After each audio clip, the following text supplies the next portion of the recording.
Neil, did you see that post where a guy sold his company for $975 million and then he wrote a blog post on basically how life is meaningless?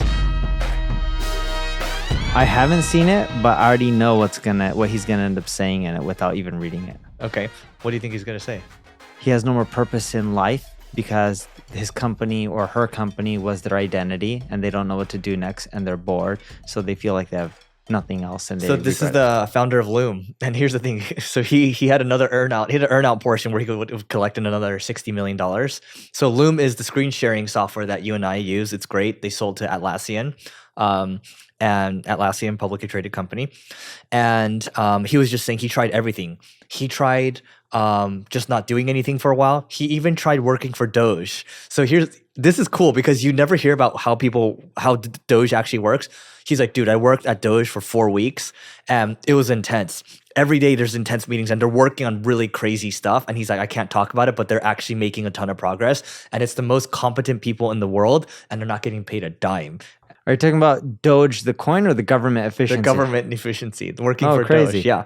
And I'm going to read part of his blog post to you over here. Former CTO of Loom, sold for nearly $1 billion, says his life is meaningless and bleak after a sale, right? So life has been a haze.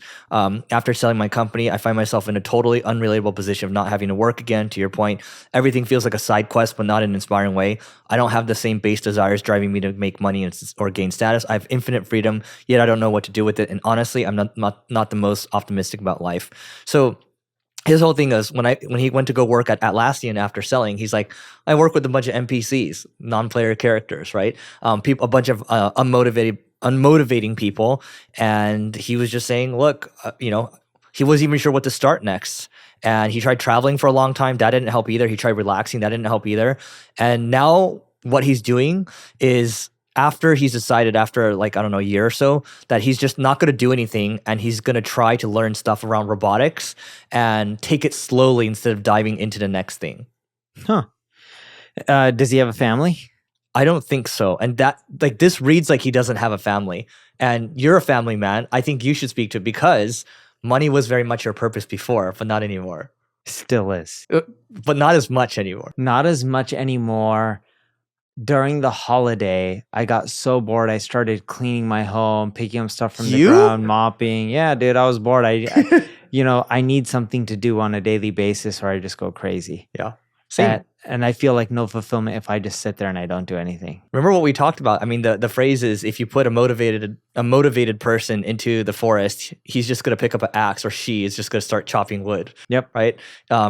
People like that have to do things. And the good thing is those people are few and far between. But if you're listening to this, chances are you might be one of those people.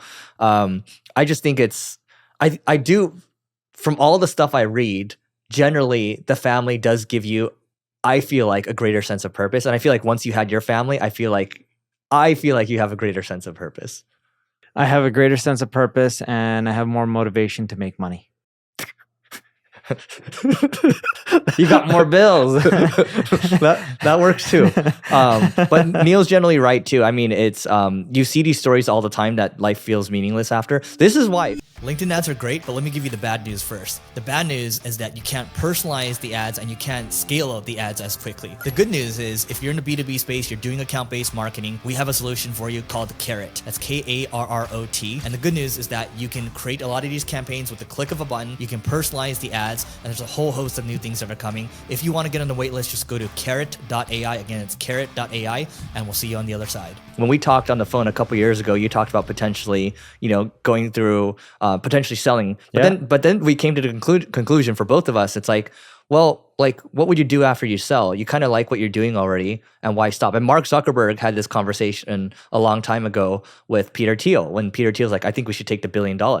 And then Mark's like, well, I think we shouldn't. So every time I get close to selling or having offers, it's like a football game in which I go all the way to the 10 or 20 yard line. Let's call it 20 yard line. Yeah, pretty close. I don't even kick the field goal. I just run all the way backwards. Yeah, you run reverse and you score for the team. Yeah. Yeah.